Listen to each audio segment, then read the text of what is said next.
bizonyítékokat kell gyűjteni a bántalmazásról. Le kell tölteni a Bright Sky alkalmazást, amit a romániai rendőrség a Vodafone telefonos szolgáltatóval együtt fejlesztettek ki célzottan az áldozatok megsegítésére. Szoktuk javasolni, hogy mindenképpen az első és legfontosabb 112-es segélyhívószám.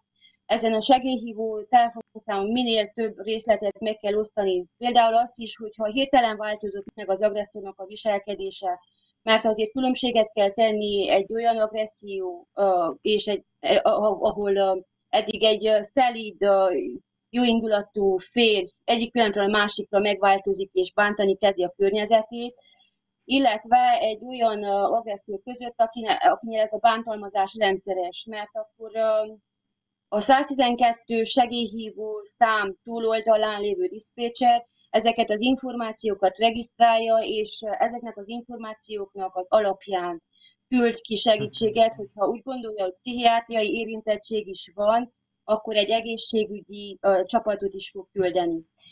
Illetve a gyereket bántalmaznak, van a 119-es segélyhívó szám, az célzottan a gyerekek sürgősségi eseteit ellátó csapatot fogja értesíteni, és javasoljuk, hogy